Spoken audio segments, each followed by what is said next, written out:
Gua rasa kenapa Jerman menjadi urutan keempat di dunia yang banyak terserang corona karena kelihatannya orang-orangnya pada nyepelein. Gue bakal sorot biar kalian lihat sebegitu menyepelekan orang-orang di Jerman. Tuh, halo semuanya, gue Rizza Azrian. Aku Mistiana Warisda. Uh, kita sekarang lagi ada di Jerman karena emang kita tinggal di Jerman.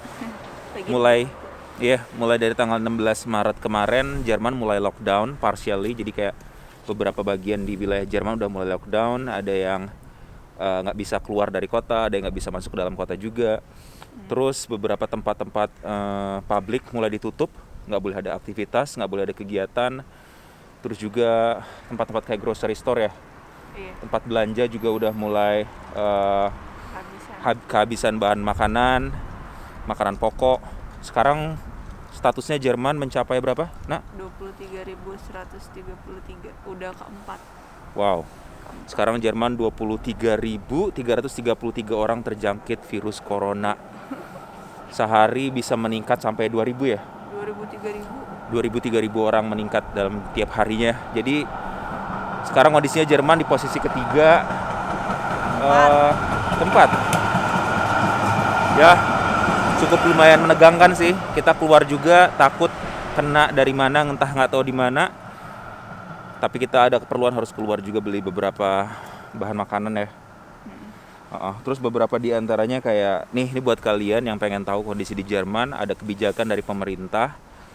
Jadi ada beberapa tempat di Jerman yang tidak tutup, yang nggak tutup. Pertama grocery store, terus pick up dan delivery service kayak Amazon, DHL yang kayak gitu nggak tutup.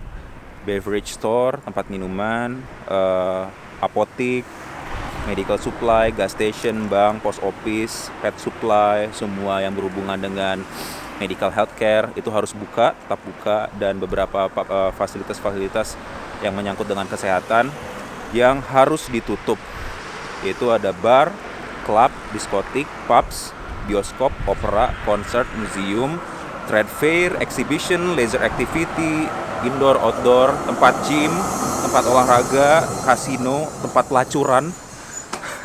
Itu semua wajib tutup sepanjang masa partiasi lockdown ini. Jadi bisa dikatakan agak terbatasi kegiatan yang bisa dilakukan sepanjang lockdown. Kalian harus lihat nih, keretanya kosong. Padahal hari ini hari Sabtu, nggak pernahnya kereta Straßenbahn di Jerman hari Sabtu kosong melompong kayak gini. Semua orang takut. Ya kita bukan nggak takut ya, tapi kita harus ada yang dibeli, perlengkapan bayi dan juga bahan makanan.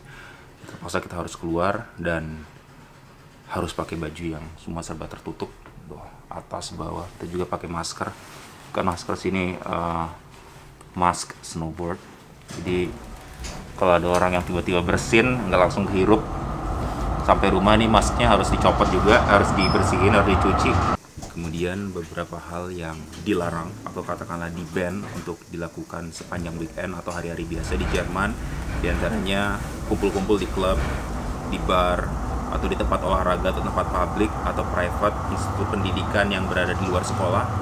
Kalau untuk wilayah Dortmund dilarang mengadakan perkumpulan yang lebih dari 4 orang.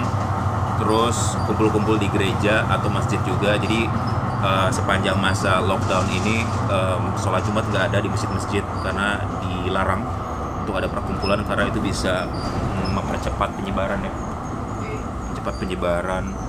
Yang dianjurkan adalah untuk check up kesehatan ke rumah sakit apakah kita terjangkit atau enggak. Kalau misalkan kita masuk ke wilayah yang dikatakan bahwa itu daerah yang terinfeksi, kita terpaksa harus di karantina minimal 14 hari gitu. Ya, informasi yang lebih lengkapnya kalian bisa lihat di link di deskripsi ini. Terus satu peraturan terakhir, semua pertokoan dilarang untuk buka di hari Minggu dan dilarang untuk buka sebelum jam 6 dan harus tutup sebelum jam 6 sore. Jadi setelah jam 6 pagi dan sebelum jam 6 sore harus sudah tutup semuanya. Apalagi ya kita mau ngajakin kalian jalan-jalan keliling sekalian mau beli beberapa bahan-bahan makanan. Kayak gimana sih suasana Jerman di saat lagi lockdown. Oke.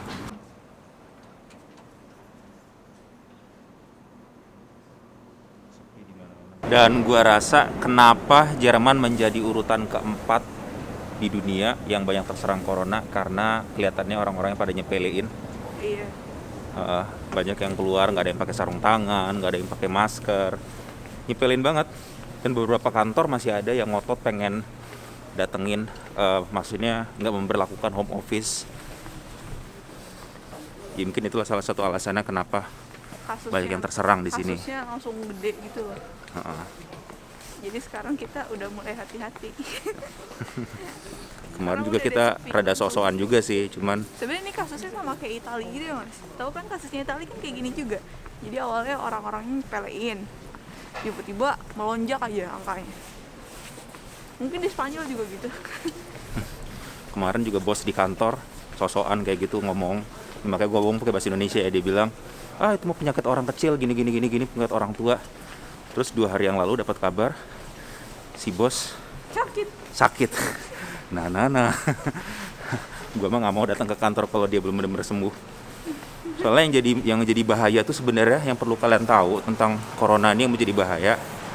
Kalau kita terjangkit, belum tentu kita sakit. Gitu loh. Jadi kalau kita terjangkit belum tentu kita sakit. Tapi kita bisa menjadi carrier untuk orang lain. Kita bawa virus di mana-mana, kita nggak terjangkit, tapi orang yang kondisi badannya lagi lemah, beberapa hari kemudian dia tiba-tiba sakit. Itu gara-gara kita yang bawa. Wah, pada tutup semua. Tuh, pada tutup semua tuh. Ini hari Sabtu loh, hari yang biasanya paling rame di Jerman.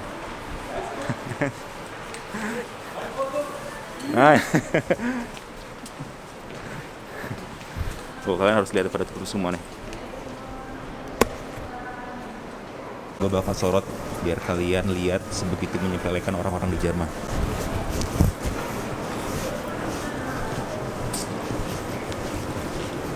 Lihat kan, nggak ada yang pakai masker, nggak ada yang pakai sarung tangan, slow aja. Makanya selamat menduduki peringkat keempat di dunia. Tuh lihat, slow aja. Nah, ini bagian hand sanitizer tuh habis semua tuh. Habis semua.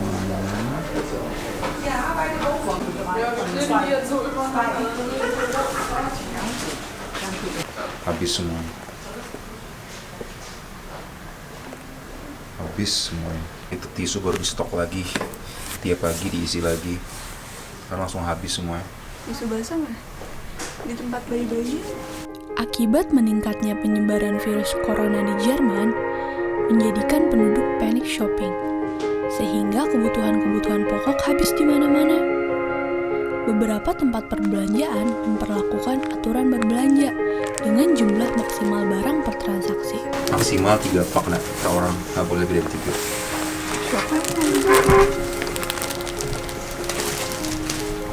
In order to supply as many households as possible, the sale in this range is currently limited. The sale of product in this range is therefore limited up to 3 packs per household. Mending ini atau ini? Tujuan dari pembatasan ini agar setiap kebutuhan keluarga tercukupi secara merata dan menghindari mereka-mereka yang serakah menimbun bahan-bahan kebutuhan pokok. Tadi barusan gue nanya di DM, mereka jualan masker apa enggak. Hari ini fokus nggak? Jadi mereka bilang semua masker habis terjual dan mereka baru restock lagi setiap hari Selasa dan hari Jumat. Itu pun mereka nggak janji. Jadi nggak ada masker. Kita pakai masker kayak gini aja.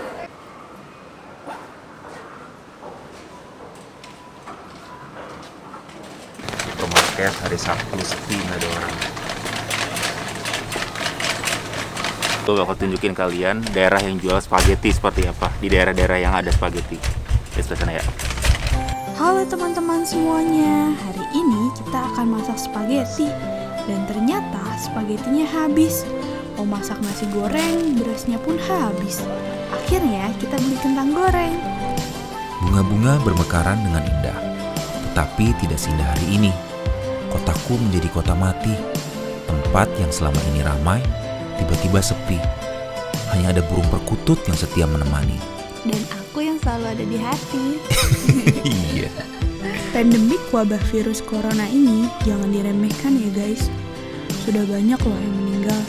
Jangan sampai kita menjadi salah satunya. So, stay home to still alive. Jangan tiru kami ya guys. Dadah.